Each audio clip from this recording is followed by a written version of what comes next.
సతీష్ గారు చెప్పినట్టు మేము దానికి ఆయనకు క్లారిటీ ఇచ్చినాము.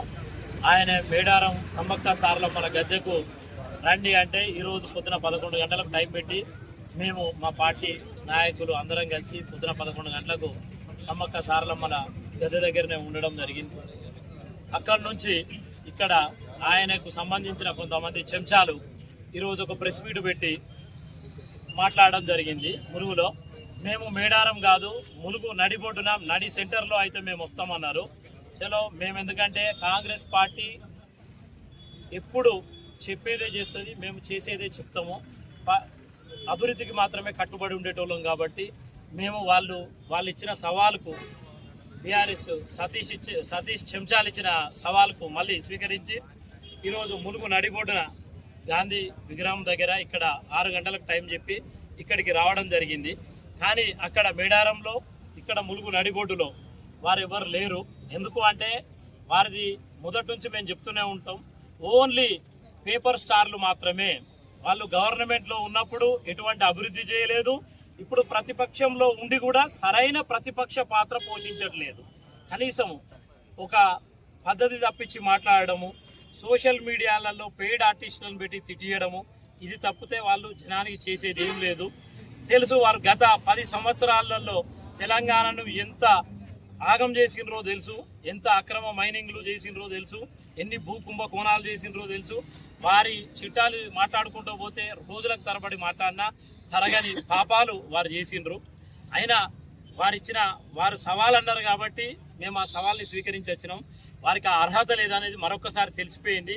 ఎందుకంటే ఈరోజు మాట్లాడిన సతీష్ రెడ్డి చెంచాలకు మరొకసారి చెప్తాను, మీరు మాట్లాడేటప్పుడు నోరు అదుపులో పెట్టుకొని మాట్లాడండి. ఇవాళ ఒక సోదరి మాట్లాడింది, మా సోదరికి చెప్తున్నాం మేము, అమ్మ నువ్వు బచ్చా గిచ్చా అని పేర్లు పెట్టి లేదంటే నోటికి ఎంత వచ్చినట్టు అంత మాట్లాడితే కరెక్ట్ కాదమ్మా.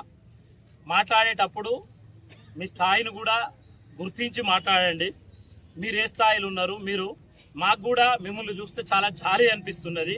మీ పార్టీలో కానీ మీ స్థానాన్ని కానీ తలుచుకుంటే మాకు అక్క చెల్లెళ్ళు ఆడవాళ్ళంటే చాలా గౌరవం, మా సోదరు లాంటి కానీ కాబట్టి మేము నీ తిట్లను కూడా దీవెనలే అనుకుంటున్నాం మేము. కానీ మాకైతే నీ పరిస్థితి మీద చాలా జాలి పుడుతుందమ్మా. ఎందుకంటే నీ మానసిక పరిస్థితి బాగాలేదేమో అనిపిస్తుంది. ఎందుకంటే నీ అగ్రెసివ్నెస్, నీ ఊగడము, నువ్వు కొంచెం మానసికంగా బాగాలేవేమో. మా సోదరి ఆరోగ్యంగా ఉండి భవిష్యత్తులో రాజకీయంగా మంచిగా ఉండాలని కోరుకుంటాను. ఇంకొక మాట ఏంటంటే ఈ గుంటూరు సతీష్కు ఒకటే చెప్తున్నాం మేము, చాతగాని అవాకులు చెవాకులు పేలితే నేను చెప్తున్నా, మా కాంగ్రెస్ పార్టీ ఒక్క కార్యకర్త జోలికి వచ్చినా కానీ బిడ్డ మిమ్మల్ని తరిమి కొడతామని చెప్తున్నాం మేము.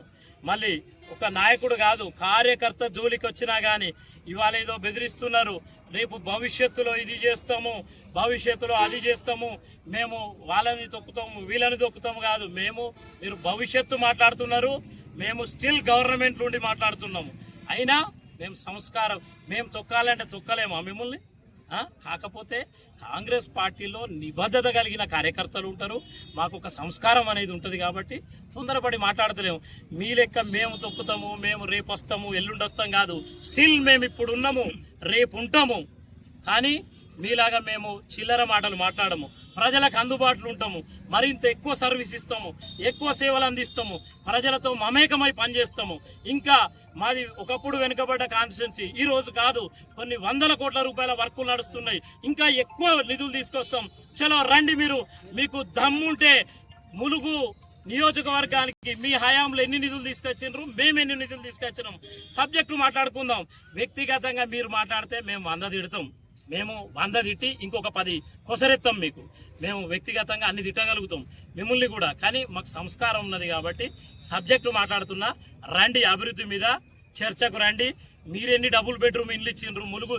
మీ 10 ఏళ్ళ నేను ఇప్పుడు ఇక్కడున్న ఇవాళ మాట్లాడిన సోదరికి కానీ ఆమె పైనున్న చెంచాకో లేదంటే గుంటూరుకో వైజాగ్కో నేను ఒక్కటే అడుగుతున్నా, 10 సంవత్సరాల కాలంలో మీరు ములుగు నియోజకవర్గానికి ఎన్ని డబుల్ బెడ్రూమ్ ఇల్లు ఇచ్చిండ్రు? రైట్. ఈ 2.5 సంవత్సరాలలో మేము ఎన్ని డబుల్ బెడ్రూమ్ ఇల్లు ఇచ్చినాం పేదలకు?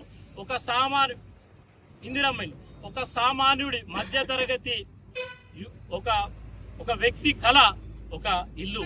అటువంటి ఇల్లుని మీరెంతమంది ఇచ్చిండ్రు, మీరెంతమందికి ఇచ్చిండ్రు, మేమెన్ని ఇచ్చినాం, మీరెన్ని అభివృద్ధి పనులు తెచ్చిండ్రు, మేమెన్ని తెచ్చినాం. మండలాల వైజ్గా కూర్చొని మాట్లాడుకుందాం. దమ్ముంటే చర్చకు రండి, కూర్చొని మాట్లాడి ఏదో వాగడం కాదు. వాగడం ఎవరైనా వాగుతారు. మిమ్మల్ని తిట్టియాలంటే మా దగ్గర 100 మంది ఉన్నారు నోటికి వచ్చినట్టు తిట్టియాలంటే. కానీ మేమేం మాట్లాడతామంటే మాకు సంస్కారం ఉన్నది, అదే చెప్పదలుచుకున్నాం. మేము అభివృద్ధి మీద మాట్లాడతాం. రండి, మీరు మేడారం రమ్మంటే మేడారం వచ్చినాం, ములుగు నడిబొడ్డు అంటే ములుగు నడిబొడ్డు నుండి మాట్లాడుతున్నాం.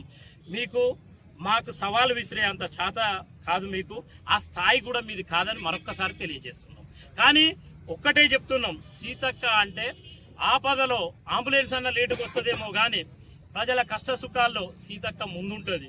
రేపు కరోనా వచ్చినా, కరువు వచ్చినా, వరద వచ్చినా, ఏ సందర్భంలో చూసుకున్నా కానీ నేనున్న నియోజకవర్గం అంటే నా కుటుంబం అని ఆమె ఎప్పుడు నియోజకవర్గంలో ఉన్నది. ఆమె ఎప్పుడైనా సరే పండగలు వచ్చినా, ఏ కార్యక్రమాలు వచ్చినా అందరూ కుటుంబ సభ్యులతో గడపాలనుకుంటారు. కానీ నా నియోజకవర్గమే నా కుటుంబం. నేను మన ములుగులో ఉంటా అని మంత్రి హోదాలున్నా కానీ, ఎన్ని పనులున్నా, ఏ మాత్రం సమయం దొరికినా ములుగుకి ఎక్కువ సమయాన్ని ఇచ్చి ములుగు నియోజకవర్గానికి అభివృద్ధికి ఆమె కట్టుబడి ఉన్నదని మరొక్కసారి తెలియజేస్తున్నాం.